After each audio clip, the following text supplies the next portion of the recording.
Glen Eden Intermediate School has a fairly serious fruit and vegetable garden in the midst of its buildings. So we called in to check out what was up. I guess the basic idea behind it is to utilise buildings that are existing to catch rainwater. That's the first thing, and to grow food. One of the big things is that the kids actually can see that you can grow food, you know, rather than actually go to a supermarket and buy it from a shelf. So you can actually see how it's grown and how it doesn't all have to be perfectly ordered. You can have chaotic food sort of production all over the place. You've got to make quite a big hole first, and then you've got to stick the part, and then you've just got to light this thing off. You just go. You've got to just.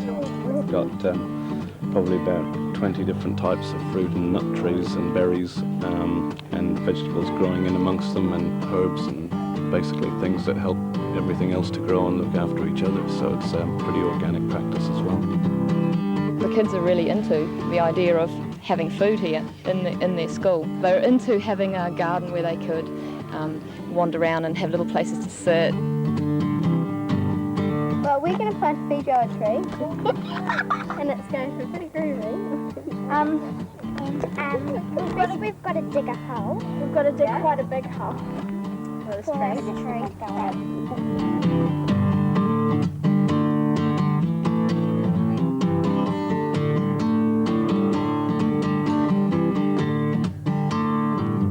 Because it's clay soil, when we plant our plant, when it rains, it will actually kind of like make a hole. So when we pull actually the weeds out, we have to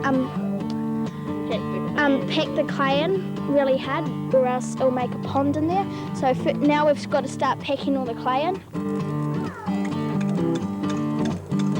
We started with the sculpture, taking water off the roof into a water tank, and using the overflow from the water tank down through channels into the land, so that we're basically trying to keep as much of the water on the land as possible.